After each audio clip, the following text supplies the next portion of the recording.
show planned for you as always. I'm enthusiastic about this because Shedeur Sanders threw for a bunch of yards. He was historic. He did his thing.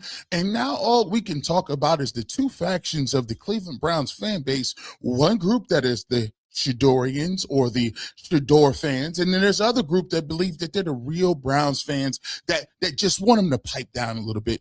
You guys have been missing a boat. Nobody in the industry has really broke this down the way I'm going to break it down. Please pull up, and so we can get to that. We'll talk about that here in a second. Kevin Stefanski, can we stop making excuses for him?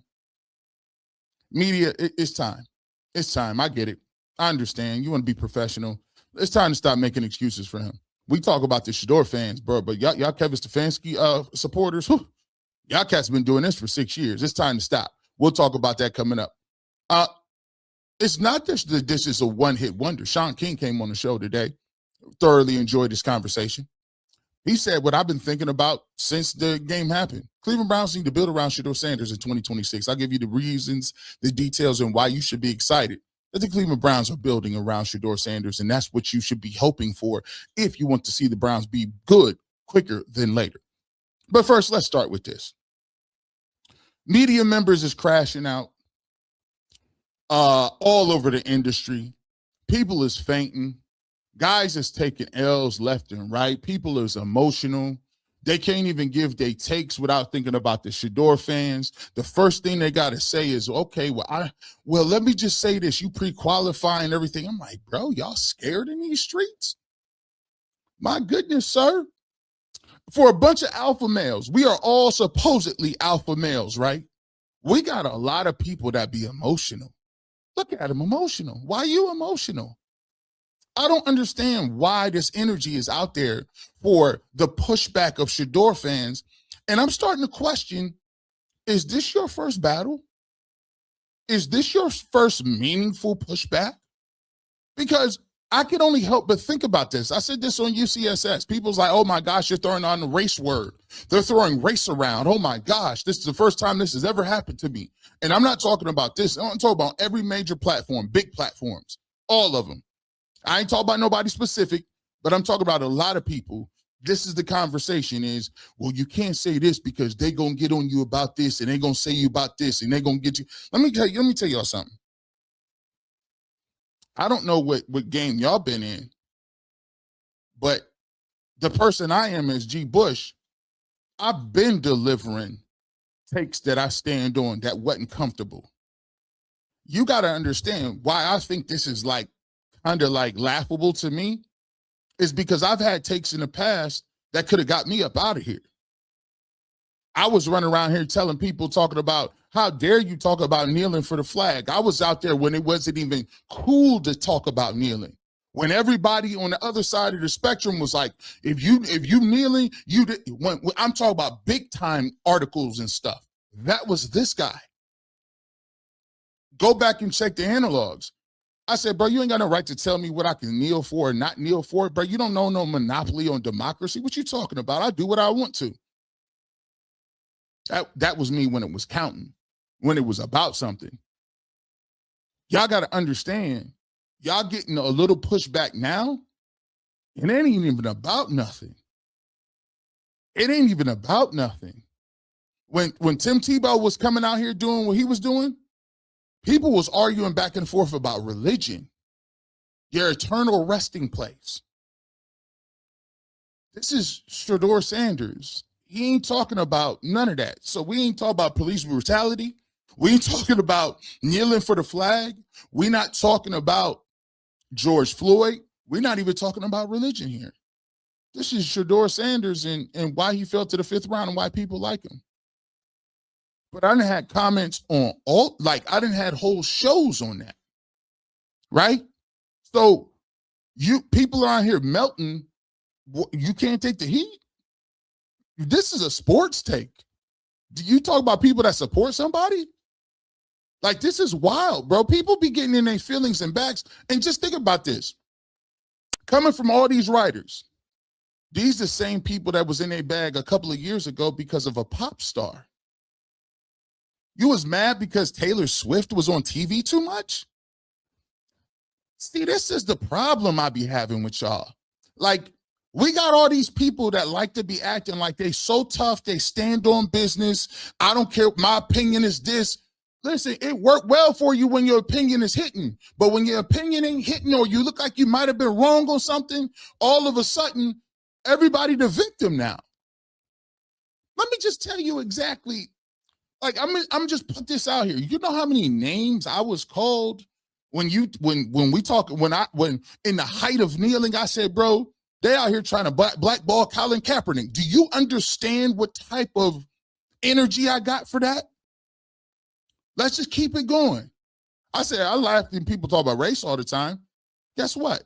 When people talk about race, I laugh and joke because I got called racist because I said Baker Mayfield at the end of his career wasn't playing well enough.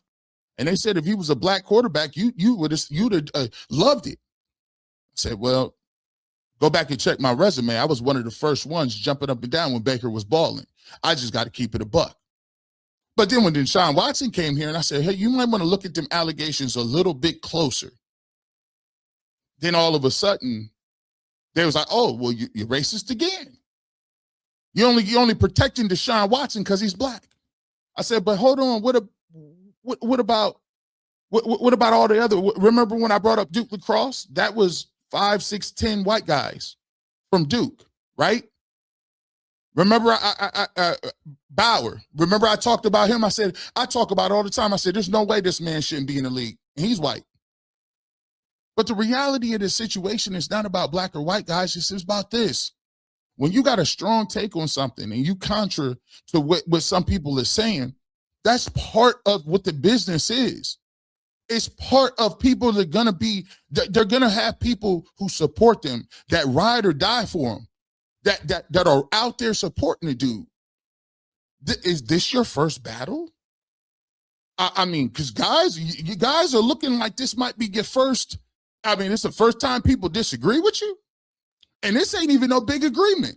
As I said before, I'm talking about allegations and assault charges. These is the type of joints that I'm doing. Like, I went with listen, you know how much hate me mail? People don't get this, man. I sat up there and called out owners, specific owners by name. People that work high places for the NFL. I told them they was out of pocket. Do you understand the level of scrutiny that you get from a high-powered league when you tell them that they've been bogus, that you were using racial norming to not pay people CTE money, and the fact that you don't be guaranteeing no contracts, and you need to start looking at the way y'all treating these players in terms of their money. That thing got almost 1 billion views or something. And boy, did my life change from that. Yeah, you got a lot of, oh, look at these 1 billion views, but you know how many emails I got? You know how many times I talked to the Players Association reps who had a problem with what I was saying? Do you know how many people behind the scenes said, who is this guy? Shut his mouth. So what I'm just eloquently and saying to you guys, listen, it's a lot of you running around here that's upset, acting like this is DEFCON 5 because people support Shedeur Sanders and thought he could play. And you're running around here melting? Melting? Do you know how many conversations I didn't have to have with folks at all types of levels about all types of different concepts? I told them, how dare you tell me I can't kneel against the flag when every SEC school is still running around in the parking lots with Confederate flags at the Capitals?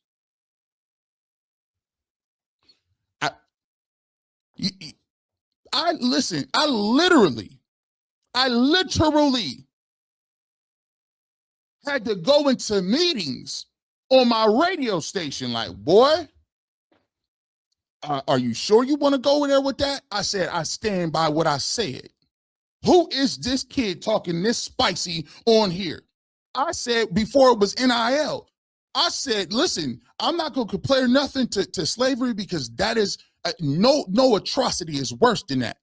But the way that NCAA is working, it sure is sharecropping. So I'm not just sitting here trying to act like, hey, you guys, this is this and this and that. I'm sitting here telling you that it's verifiable documentation on when you in this game and you stand for something or you say something, it's part of the game. You'll never hear me say, well, you know what, I can't say that because Baker's group of the Baker bros gonna get on me. It is what it is. They rock with Baker, so be it, so be it. I ain't like at the end of the day, as the media, what we gotta do is we gotta realize something. We in a position. We make a good living. We don't do nothing. We ain't tackling nobody. We ain't working hard. We not digging ditches. I used to work on a garbage truck. I had a regular job until like 3 years ago. So nothing that nobody can talk about is tough. My grandfather worked in a factory. My grandmother had my grandmother never went past 5th grade. They came from the South and got married when she was 15 and he was 16. And came here and started working in these steel factories. Ain't nothing nobody can tell me on these internets gonna put me in a position where I feel like this is hard, bro. We talk for a living. And as long as we hear and everybody is claiming they alpha male and I learn how to stand on it then. Stand on it. Or go find a job doing hard work because this ain't hard. This is easy money. Now, that's just me trying to get everybody together so that we can get on the baseline and say, come on, guys, stop crying. Now, let's talk about this. You're missing the point. You are in the media. You have the ability to write, say what you want, and you have a platform. Understand this. Your platforms carry muscle. Your platforms carry weight. Your platforms carry the way people think about you, right? So when you sit here trying to play the victim, how you playing the victim and y'all got the pen? You got the narrative. Let me just tell you something. Let's not forget where we came from. Let's not forget how this thing moved along. Cleveland was here. They did what they did. They drafted Shedeur Sanders. But our problem was this. We do too much of listening to other people with not putting your own work and research in. Do you know why I don't have a problem with nobody Shedeur Sanders says or acts or says what he says? You know why? Because I watched Shedeur Sanders play since he was this high. So there's nothing a supporter of Shedeur Sanders could say that I don't already know myself, that I already didn't put my time in. Too many of us at the beginning of the conversation took the words for people that were anonymous sources. We took the words of these scouts. We took the words of everybody else. And you did not use your own mind. You didn't put the work in. You didn't check it out. When people come on the station and they say, why do you think that? I said, because I've been watching him play. I done broke the film down. I done seen it. Everything I talked about was the evaluation in which I saw. So the point number one is we got to start checking ourselves and start to think, hey, guys, how's about instead of saying, I got a guy I trust. I don't got a guy I trust. I trust these two eyes in the work I'm going to put in. No disrespect to Dane Brugler or Kuiper or McShay or whoever it is. They're all great. They put the time and energy and effort into it. But I'm going to watch myself too. And I'm going to create my own. I tell people the barbershop and what I do here on Ultimate Browns or wherever I'm at, my thing is you can disagree with me all you want. Guess what? I welcome that. I welcome that in my real life. I welcome that in my radio station. I always tell people, you go formulate your opinion. You do your homework. You tell me one dude that disagreed with G. Bush, and I cut him off. As long as you ain't being disrespectful, we could talk and have the conversation. The second thing is, we worried about too many other people and the outside stuff. You took the evaluation of Shedeur Sanders, and a lot of people that supported Shedeur Sanders, they wasn't sitting here trying to tell you. They weren't trying to sit here and tell you he was the greatest thing since sliced bread. What they were trying to tell you is, if you are going to have a competition Give the young man the opportunity like you gave everybody else. The problem with it is you were disingenuous. The Cleveland Browns were disingenuous about the thing from the beginning. And when you are disingenuous and people find out that you was capping and you wasn't keeping a buck, they're going to put you under the fire. They're not going to listen to what you're saying no more. They're going to say, oh, I see what we came in thinking you were going to be an honest arbiter. The problem with us is we don't hold the Cleveland Browns. And this is my favorite team. I got all the gear. We don't hold them accountable for what they say they're going to do. These new people coming in, they ain't with the Cleveland Browns from 1964. When you say it's going to be a 4-quarterback competition, and then you find out it ain't none of that above, of course they're going to be in their bag. And it's our fault for not holding Cleveland Browns accountable to it. And it's also our fault by not doing our homework and understanding and looking at it from their perspective and saying, you know what, the Browns is telling me this kid ain't ready. The Browns keep telling me that this kid is this. The Browns keep insinuating Dylan Gabriel's better. The Browns keep saying and insinuating, but you should have been questioning the Cleveland Browns in action where they were honest arbiters or were they lying and capping? Because we know that they do it all the time. They did it with Deshaun Watson, capping. They do it all the time. They've never been honest about that. So you have to separate yourself. Stop sitting in front of the Cleveland Browns as if you're the human meat shield. And the Cleveland Browns is laughing all the way to the bank. They don't care nothing about that. They're going to do what they're going to do. So for me, as far as what I understand and what we all missing, and the big thing about the Shedeur Sanders situation was there was a person based on his skill. Again, I don't know why y'all felt like where I'm from, we don't get starstruck. We got neighborhood superstars everywhere. We got people in our community, in our hood, that don't play nothing and do nothing, and they the top dude in the hood. Top dude. You thought that we was starstruck because of Shedeur Sanders? You missed the entire boat. We wasn't starstruck. We just thought he could play. Let that sink in. We and a lot of people thought Shedeur Sanders could play. And that is the game that we're talking about. It's playing. But we got caught in narrative. We got caught in story mode. We got caught in the intoxication of it's this and maybe he's this and he's not ready and all that good stuff. And when you have people, as I said on UCSS today, that insinuated and said that Dylan Gabriel playing, if Shedeur got the opportunity to play, he would play much worse. It is irrefutable. It is irrefutable. Sometimes you just got to really be a bigger person and a mature person and a person to kind of swallow your pride a little bit and say, you know what? I had an evaluation based on this.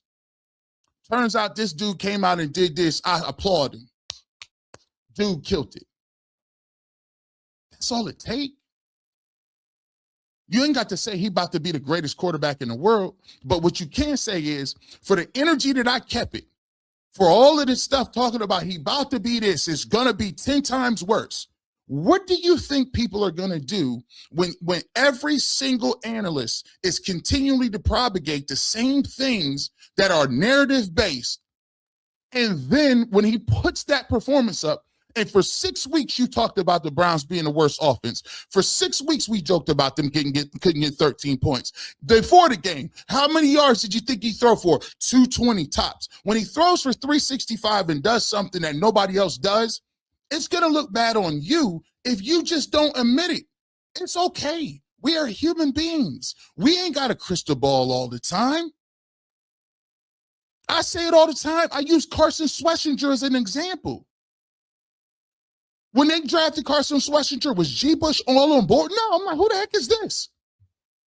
But as a human being, our problem as a country is when you get new information, the new deal is everybody double down.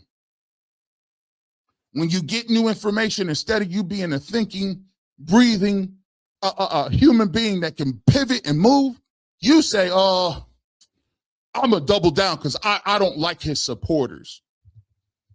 If you wouldn't pay attention to the supporters and you weren't concentrating on the outside stuff, you would remember what G. Bush told you and continues to tell you, and has told you since the summer. What Shedeur Sanders does off the field is cool for likes and clicks. But what's going to keep him on the field and move his career forward is what you do between the white lines. And if you would just look at what he did between the white lines, you would have no problem saying anything. Actually, to be truthful, when I see them numbers, the outside people and what they say just disappears. You know why? Because what he did validated what my homework was. It validated what I thought about. And at this point, I'm not interested in telling you, I told you so, because I already knew so. I already seen that. The problem is when you run with what somebody else is telling you and you do not do your due diligence on it, there is a chance you end up taking somebody's word for it and run with it. And the person who started all this, Brian Dable, he got fired during the middle of the year. Maybe he shouldn't have been worried about what Shedeur Sanders was doing in his interview and worry about how he handles his quarterback in Jackson Dart. That's what happens when you start worried about narrative-based stuff. Worry about the stuff that really count. And for the Cleveland Browns, everybody should be hoping he's good. And when we get back, we'll talk about why they should be building around him in 26. That's the story we need to be getting on. Now, hopefully everybody understands the Shedeur thing. Guys, hey, it's going to be a couple of weeks where they said, I told you so. Guess what? Stop being in your feelings. They'll eventually get over it as soon as he comes and we continue to play. Because at the end of the day, this is not the end-all be-all. I want more than, again, I want the trophy. I want the Lombardi trophy. I want to get to the Super Bowl. I don't give a you know what about I told you so's. That type of stuff don't win me no football games. I don't care about fantasy football titles. I don't care about I told you so. Do you think that it gives me anything that I can say, you know what? So-and-so reporter or article was proven wrong. We don't get nothing for that. And while we run around here talking about that little light, petty stuff, we still ain't won no title since '89. You wake me up when we got the ball players and the team to do that. Other than that, stop telling me about people who support people. And guess what? I got a problem with I don't got a problem with Tim Tebow supporters. I don't got a problem with Taylor Swift. I don't got a problem with Elvis supporters. I don't got a problem with Trump supporters or Obama. You know what I want? It's the pursuit of greatness. And you know what dictates that? The field. When we get back, we'll talk about what they need to put around Shedeur Sanders and why they need to build around him on the field.